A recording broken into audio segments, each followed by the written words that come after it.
ನೋಡಿ ಸ್ನೇಹಿತರೆ, ಸ್ಟೇಷನ್ ಎದುರುಗಡೆ ಕಾಣಿಸ್ತಾ ಇದೆ.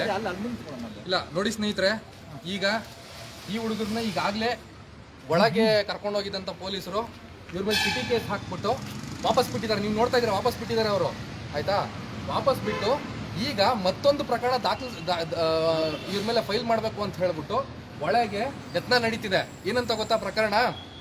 ಒಂದು ಹೆಣ್ಣು ಮಗಳ ಮೇಲೆ ಏನೋ ಅವಳಿಗೆ ಲೇಡಿ ಪೊಲೀಸರಿಗೆ ಮೇಲೆ ಇವರು ಹಲ್ಲೆ ಮಾಡಿರ್ಬೋದು, ಇಲ್ಲ ಮತ್ತೊಂದು ಏನೋ ಪ್ರಕರಣ ಅವ್ರು ಆಲ್ರೆಡಿ ಬರ್ಕೋತಿದ್ದಾರೆ ಅಲ್ಲಿ ಪೊಲೀಸರು. ಲೇಡಿ ಪೊಲೀಸ್ ಮೇಲೆ ಹಲ್ಲೆ ಮಾಡಿರೋದಾಗಿರ್ಬೋದು, ಮತ್ತೊಂದು ಕೆಟ್ಟ ಮಾತಲ್ಲಿ ಬೈದ್ರು, ಏನೋ ಒಂದು ಅವ್ರಿಗೆ ವ್ಯಂಗ್ಯ ಮಾಡಿರೋದು ಇಲ್ಲ ಮತ್ತೊಂದು ಮಾಡಿರೋದು ಅಂತ ಹೇಳ್ಬಿಟ್ಟು ಕೇಸ್ ರಿಜಿಸ್ಟರ್ ಮಾಡ್ಲಿಕ್ಕೆ ಟ್ರೈ ಮಾಡ್ತಾರೆ. ಹಂಗಾಗಿದ್ರೆ ಸ್ಟೇಷನ್ಗೆ ಆಲ್ರೆಡಿ ಹೋಗಿದಂಥ ಹುಡುಗರು ಇಂಥ ಒಂದು ಪ್ರಕರಣದಲ್ಲಿ ಈಚೆ ಪಡ್ಲಿಕ್ಕೆ ಸಾಧ್ಯನೇ ಇಲ್ಲ. ಇವ್ರು ನಮ್ಮ ಜೊತೆ ಈಚೆ ಇದ್ದಾರೆ. ಈಗೇನಾದ್ರೂ ಅವರು ಪ್ರಕರಣ ದಾಖಲು ಮಾಡ್ಕೊಂಡ್ರೆ ಅದು ಸುಳ್ಳು ಪ್ರಕರಣ ಆಗತ್ತೆ. ಸುಳ್ಳು ಪ್ರಕರಣ ದಾಖಲು ಮಾಡಿರೋದಕ್ಕೆ ಯಾರು ಕಂಪ್ಲೇಂಟ್ ಕೊಡ್ತಾರೆ ಅವ್ರ ಮೇಲೆ ಇನ್ನೊಂದು ಕೇಸ್ ರಿಜಿಸ್ಟರ್ ಆಗತ್ತೆ. ಅದಕ್ಕೆ IPC ನಲ್ಲಿ ಪ್ರಾವಿಷನ್ ಇದೆ. ಸೊ ಹಾಗಾಗಿ ನಿಮ್ ಗಮನಕ್ಕಿರ್ಲಿ ಈ ವಿಚಾರ. ಈ ಹುಡುಗರು ನೋಡಿ, ಅವರು 3 ಜನ ಸೇರಿ ಒಂದು ಕಂಪ್ಲೇಂಟ್ ಬರೆದಿದ್ದಾರೆ. ಈ ಹುಡುಗನ ಹತ್ರ ಆಕ್ಚುಲ್ ಆಗಿ ನೋಡಿ, ಈ ಹುಡುಗನ ಮೊಬೈಲ್ ಇನ್ನೂ ಸ್ಟೇಷನ್ ಅಲ್ಲೇ ಇದೆ. ಸ್ಟೇಷನ್ ಅಲ್ಲಿ ಸರ್ಕಲ್ ಇನ್ಸ್ಪೆಕ್ಟರ್ ಸಾಹೇಬ್ರು ಕ್ಯಾಬಿನ್ ಅಲ್ಲಿ ಅವ್ರ ಟೇಬಲ್ ಮೇಲೆ ಇದೆ. ಅವ್ರು ಹೇಳಿದ್ದು ಟ್ರಾಫಿಕ್ ಪೊಲೀಸ್ ಇನ್ಸ್ಪೆಕ್ಟರ್ ಬರಲಿ, ಅವರು Wilson garden police traffic police station ಏನಿದೆ ಅದ್ರದ್ದು ಇನ್ಸ್ಪೆಕ್ಟರ್ ಬರಲಿ, ಆಮೇಲೆ ನೀವೇನಿದೆ ಅದು ಮಾತಾಡ್ಕೊಂಡು ಅವ್ರ ಮೇಲೆ ಕಂಪ್ಲೇಂಟ್ ಕೊಡೋದ ಏನು ಮಾಡೋದೋ ಮಾಡಿ ಅಂತ ಹೇಳಿದ್ದಾರೆ. ಆದರೆ ಮೊಬೈಲ್ನ ಯಾವುದೇ ಕಾರಣಕ್ಕೂ ನಮ್ಮ ಕೈಗೆ ಕೊಡ್ತಾ ಇಲ್ಲ. ಅವರು ಮೊಬೈಲ್ ನಮ್ಮ ಕೈಗೆ ಕೊಟ್ಟಿಲ್ಲ. ಹಾಗೇನೆ ಅದರಲ್ಲಿರುವಂಥ ಪಾಸ್ವರ್ಡ್ನ ಕೇಳ್ತಾನೆ ಇದ್ದಾರೆ. ಅವ್ರು ಲೇಡಿ ಇನ್ಸ್ಪೆಕ್ಟರ್ ಏನಿದ್ದಾರೆ, ASI ಇದ್ರು, ಅವ್ರು ಈಚೆ ಬಂದ್ಬಿಟ್ಟು ನಮ್ಗೆ ಹತ್ರ ಡೀಲ್ ಮಾಡೋಕ್ಕೆ ಟ್ರೈ ಮಾಡಿದ್ರು. ಈಗ ಡೀಲು ಏನಂತ ಹೇಳಿದ್ರೆ, ನಾನು ತುಂಬ ಹಾನೆಸ್ಟ್ ಇದ್ದೀನಿ ಸರ್, ಹಂಗಿದೆ ಹಿಂಗಿದೆ, ದಯವಿಟ್ಟು ನೋಡಿ ಹಂಗೆ ಹಿಂಗೆ ಅಂತ ಹೇಳಿದ್ರು. ಸರಿ ಮೇಡಮ್, ಹಾನೆಸ್ಟ್ ಇದ್ರೆ ಹುಡುಗರು ಏನು ಮಾಡಿದ್ರು ಹೇಳಿ ಅಂತ ಹೇಳಿದ್ರೆ, ಇಲ್ಲ ಸರ್ ಅವ್ರು ನಮಗೆ ಏನೋ ಬೈಯೋಂಥ ಕೆಲಸ ಮಾಡಿದ್ರು, ಅದು ಇದು ಅಂತ ಮಾಡಿದ್ರು. ಆದರೆ ಇದಕ್ಕಿಂತ ಹಿಂದೆ ಕೊಟ್ಟಿರೋ ಕಂಪ್ಲೇಂಟ್ ಏನಿದೆ, ಈ ಹುಡುಗರು ಯಾವುದೋ ಹುಡುಗಿರಿಗೆ ಕಲ್ಲು ಹೊಡೆದ್ರಂತೆ. ಅದನ್ನು ಟ್ರಾಫಿಕ್ ಪೊಲೀಸರು ಹೋಗ್ಬಿಟ್ಟು ಆ ಹುಡುಗಿರು ಹೇಳಿದ್ರಂತೆ. ಸೊ ಅದಾದ್ಮೇಲೆ ಇವ್ರನ್ನ ಎಳ್ಕೊಂಡು ಬಂದ್ಬಿಟ್ಟು ಇವ್ರ ಮೇಲೆ PT ಕೇಸ್ ಫಿಟ್ ಮಾಡಿದ್ದಾರೆ. ಈಗ ಈ ಒಂದು ಪ್ರಕರಣನ ಫೈಲ್ ಮಾಡಿ ಈಗ ಹೊಸದಾಗಿ ಇವ್ರ ಮೇಲೆ ಕೇಸ್ ಫಿಟ್ ಮಾಡಲಿಕ್ಕೆ ಟ್ರೈ ಮಾಡ್ತಿದ್ದಾರೆ. ನೋಡಿ, ಸ್ಟೇಷನ್ ಎದುರುಗಡೆನೇ ಇದೀವಿ. ಅದೇನು ಕೇಸ್ ಫಿಟ್ ಮಾಡ್ತಾರೋ ಮಾಡಲಿ. ಆ ಹುಡುಗರನ್ನ ಜನರು ನೀವು ಎಚ್ಚೆತ್ಕೊಳ್ಬೇಕು. ಪೊಲೀಸರು ಅನ್ಯಾಯ ಮಾಡಿದಾಗ ನೀವು ಅದನ್ನ ಪ್ರಶ್ನೆ ಮಾಡಲಿಲ್ಲ ಅಂತ ಹೇಳಿದ್ರೆ ನಮ್ಮ ಸಮಾಜ ಇದಲ್ಲ. ಇನ್ನು ನಮ್ಮ ಕುತ್ತಿಗೆ ಮೇಲೆ ಕಾಲಿಟ್ಕೊಂಡು ನಿಂತ್ಕೋತಾರೆ. ಆಯ್ತಾ? ನೀವು ಇದನ್ನ ಪ್ರಶ್ನೆ ಮಾಡೋದು ಬಿಟ್ಟು ಅಯ್ಯೋ ಪಾಪ ಅನ್ಕೊಂಡಿರೋದಕ್ಕೆ ಇವತ್ತು ಈ ತರ ಪರಿಸ್ಥಿತಿಗೆ ನಾವು ಬಂದ್ಕೊಂಡು ನಿಂತಿದ್ದೀವಿ. ಇಲ್ಲಿ ಜನರು ನೀವು ಎಚ್ಚೆತ್ಕೋಬೇಕು. ನಮ್ಮ ಸ್ನೇಹಿತ ನನ್ಗೆ ಗೊತ್ತಿರೋನು ಅಯ್ಯೋ ಅವತ್ತು ನನ್ನ ಜೊತೆ ಕುತ್ಕೊಂಡು ಟೀ ಕುಡ್ದ, ಕಾಫಿ ಕುಡ್ದ ಅಂತೇಳಿ ಅವ್ರನ್ನ ಬಿಡ್ತಾ ಇರೋದಕ್ಕೆ ಇವತ್ತು ಈ ವ್ಯವಸ್ಥೆ ಆಗಿರೋವಂಥದ್ದು. ಇವ್ರನ್ನ ಇನ್ನೂ ಬಿಟ್ರೆ ಇನ್ನು ನಾವು ನಮ್ಮ ಮಕ್ಕಳನ್ನ ಕುತ್ತಿಗೆ ಮೇಲೆ ಕಾಲಿಟ್ಬಿಟ್ಟು ಅವ್ರನ್ನ ಸಾಯಿಸೋವಂಥ ಪೊಸಿಷನ್ಗೆ ಇವ್ರು ಬರ್ತಾರೆ. ನೋಡಿ, ಇವತ್ತು ಟೆಕ್ನಾಲಜಿ ಏನಿದೆ, ನಾವೇನು ಟೆಕ್ನಾಲಜಿ ಯೂಸ್ ಮಾಡ್ತಾ ಇದೀವಿ. ಒಬ್ಬ ಮಿನಿಸ್ಟರ್ಗಾಗಿರ್ಬೋದು ಇಲ್ಲ ಮತ್ತೊಬ್ರಿಗಾಗಿರ್ಬೋದು ಅವ್ರ ಮೇಲೆ ಕಂಪ್ಲೇಂಟ್ ಕೊಡಕ್ಕೆ ಹೋದ್ರೆ ಇವ್ರು ಇಂತಿಂತ ಕೆಲಸ ಮಾಡ್ತಾರೆ, ಇವ್ರ ಮೊಬೈಲ್ನ ಟ್ರ್ಯಾಕ್ ಮಾಡಿ ಅಂತ ಹೇಳಿದ್ರೆ ಆ ಟೆಕ್ನಾಲಜಿನ ಯಾರ ವಿರುದ್ಧ ಬಳಸ್ತಾರ ಅವರು? ಅವ್ರ ವಿರುದ್ಧ ಬಳಸಲ್ಲ. ನಿಮ್ಮ ವಿರುದ್ಧ ನೀವೇನು ಮಾಡ್ತಿದ್ರೆ, ಯಾರು ಫೋನ್ ಮಾಡ್ತಾರೆ ಟ್ರ್ಯಾಕ್ ಮಾಡ್ಲಿಕ್ಕೆ ಬಳಸ್ತಾರೆ. ಆಯುಧಗಳನ್ನೆಲ್ಲ ಯಾರ ಕೈ ಕೊಟ್ಟಿದ್ದೀವಿ ನಾವಿವತ್ತು? ಪೊಲೀಸರ ಕೈ ಕೊಟ್ಟಿದ್ದೀವಿ. ಆ ಪೊಲೀಸರು ಯಾರ ಕಂಟ್ರೋಲಲ್ಲಿದ್ದಾರೆ? ಇಂಥ ಕಚಡ ಲುಚ್ಚ ರಾಜಕಾರಣಿಗಳ ಕಂಟ್ರೋಲ್ನಲ್ಲಿದ್ದಾರೆ. ಇವತ್ತು ಅವರು ಸರಿಯಾದ ಕೆಲಸ ಮಾಡ್ತಿಲ್ಲ. ಅವ್ರ ಡ್ಯಾಡಿ ಗೃಹ ಸಚಿವ ಯಾರಿದ್ದಾರೆ, ಅವ್ರನ್ನು ಇವ್ರನ್ನ ಕೇಳ್ತಾ ಇಲ್ಲ. ಅದಕ್ಕೆ ಈ ವ್ಯವಸ್ಥೆಗೆ ಬಂದು ಇವತ್ತು ನಿಂತಿದೆ. ಮಾತಾಡಿಸಿ. ನಮಸ್ಕಾರ ಬಂಧುಗಳೇ, ನಾನು ಮಂಜುನಾಥ್, ಕರ್ನಾಟಕ ರಾಷ್ಟ್ರ ಸಮಿತಿ ಪಕ್ಷದ ಬೆಂಗಳೂರು ಅಧ್ಯಕ್ಷ. ಇವತ್ತು 4ನೇ ತಾರೀಕು ಡಿಸೆಂಬರ್ 2021 ಇಸ್ವಿ ರಾತ್ರಿ 10:30 ನಾವು ಈ ಸಂದರ್ಭದಲ್ಲಿ ಈಗ ನಾವು ಬೆಂಗಳೂರಿನ ವಿಲ್ಸನ್ ಗಾರ್ಡನ್ ಪೊಲೀಸ್ ಸ್ಟೇಷನ್ನ ಮುಂದೆ ನಾವು ನಿಂತಿದ್ದೀವಿ. ನಿನ್ನೆ ತಾನೇ ರಾಜ್ಯದ ಗೃಹ ಮಂತ್ರಿಗಳು ಒಂದು ಸ್ಟೇಟ್ಮೆಂಟ್ ಕೊಟ್ಟರು. ವಿಡಿಯೋ ಕೂಡ ಇಡೀ ರಾಜ್ಯಾದ್ಯಂತ ಹರಿದಾಡ್ತಾ ಇದೆ. ಅದ್ರಲ್ಲಿ ಹೇಳ್ತಾರೆ, ಪೊಲೀಸ್ನವರು ನಾಯಿ ಥರ ಬೀದಿ ಬದಿ ಇಸ್ಕೊಂಡು ದುಡ್ಡು ತಿಂತಾರೆ, ನಾಚಿಕೆ ಆಗಲ್ಲ ಅವರಿಗೆ. ನಿಮಗೆ ಅಷ್ಟು ದುಡ್ಡು ತಿನ್ನೋದಾದರೆ ನೀವು ಹೋಗಿ ಬಟ್ಟೆ ಬಿಚ್ಚಾಕ್ಬಿಟ್ಟು ಇದು ಮಾಡ್ಕೊಳ್ಳಿ ಅಂತ ಹೇಳ್ತಾರೆ. ಎಂಜಲ್ ಕಾಸು ತಿಂತಿದ್ದೀರಾ ನೀವು? ನಿಮಗೆ ಅಷ್ಟು ಎಂಜಲ್ ಕಾಸು ತಿನ್ಬೇಕು ಅನ್ನೋದಾದ್ರೆ ನೀವು ಹೋಗಿ ಬಟ್ಟೆ ಬಿಚ್ಚಾಕ್ಬಿಟ್ಟು ಎಂಜಲ್ ಕಾಸು ತಿನ್ಕೊಳ್ಳಿ ಅಂತ ರಾಜ್ಯ ಗೃಹ ಮಂತ್ರಿಗಳು ಪೊಲೀಸರನ್ನ ವರ್ತನೆಯನ್ನು ಉದ್ದೇಶಿಸಿ ಹೇಳಿದ್ದಾರೆ. ಇಡೀ ರಾಜ್ಯಾದ್ಯಂತ ಅದು ವೈರಲ್ ಆಗಿದೆ. ಅದಕ್ಕೆ ತಕ್ಕಾಗೆ ಇವತ್ತು ನಾವು ಏನು ವಿಲ್ಸನ್ ಗಾರ್ಡನ್ ಪೊಲೀಸ್ ಸ್ಟೇಷನ್ ಮುಂದೆ ನಿಂತಿದ್ದೀವಿ.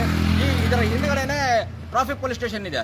ಟ್ರಾಫಿಕ್ ಪೊಲೀಸ್ ಸ್ಟೇಷನ್ನಲ್ಲಿ ಇಲ್ಲಿನ ಸಮೀಪದಲ್ಲಿರುವಂಥ ಡಬಲ್ ರೋಡ್ನಲ್ಲಿ ಈ ಸಂಜೆ 4:15 ಅಷ್ಟೊತ್ತಿಗೆ ಈ ಹುಡುಗರು 3 ಜನ ಹುಡುಗರು ಅಲ್ಲಿ ಪೊಲೀಸ್ನವರು ಲಂಚ ತೋಳ್ತಾ ಇದ್ದಿದ್ದನ್ನ ಇವ್ರ ಗಮನಕ್ಕೆ ಬಂದಿದೆ.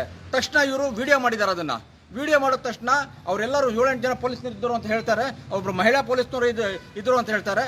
ಆವಾಗ ಆ ಸಂದರ್ಭದಲ್ಲಿ ಇವರು ತಕ್ಷಣ ಪೊಲೀಸ್ನವರೆಲ್ಲ ಇವರು ವಿಡಿಯೋ ಮಾಡ್ತಾರೆ. ಅದು ಗೊತ್ತಾಗ್ಬಿಟ್ಟೆ ಇವರು ಏನು ಅಕ್ರಮ ಹಣ ವಸೂಲಿ ಮಾಡ್ತಿದ್ರು, ರಸೀದಿ ಕೊಡದೆ ಅವನ್ನೆಲ್ಲವೂ ಮೊಬೈಲಲ್ಲಿ ದಾಖಲಾಗಿದೆ.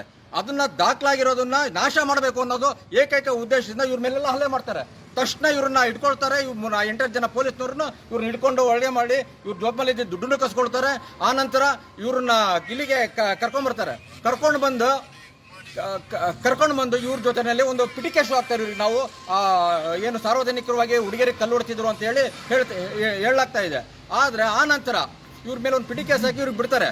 ನಾನು ಕೂಡ ಈ ಸಂದರ್ಭದಲ್ಲಿ ಲೈವ್ ಆಗ್ತಾ ಇದ್ದಿದ್ದನ್ನ ನಾನು DCP ಈ ಸೆಂಟ್ರಲ್ DCP ಅನುಚೇತರು ಫೋನ್ ಮಾಡಿ ಹೇಳ್ತೀನಿ.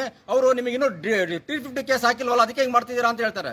ನನಗೆ ನಾಚಿಕೆ ಆಗ್ತೈತೆ. ಒಬ್ಬ DCP IPS ಆಗಿರುವಂಥ ಅಧಿಕಾರಿ ರಾಜಾರೋಷವಾಗಿ ಇಂಥ ಹೇಳಿಕೆ ಕೊಡ್ತಾರೆ ಅಂತಂದ್ರೆ ಇವರೇನು ಟ್ರೈನಿಂಗಲ್ಲಿ ಏನು ಇದು ಮಾಡಿದ್ದಾರೆ, ಸಾರ್ವಜನಿಕರು ಹೇಗೆ ಇದು ಮಾಡ್ತಾರೆ.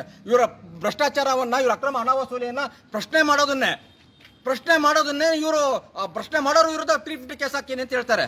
353 ಯಾಕೆ ನೀವು ಇದು ಮಾಡ್ತೀನಿ ಅಂತ ಹೇಳ್ತಾರೆ. ಆದರೆ ಈಗ ನಾನು ಅದಾದ್ಮೇಲೆ ಫೋನ್ ಕಟ್ ಮಾಡ್ತಾರೆ ತಕ್ಷಣ ಅವರಿಗೆ.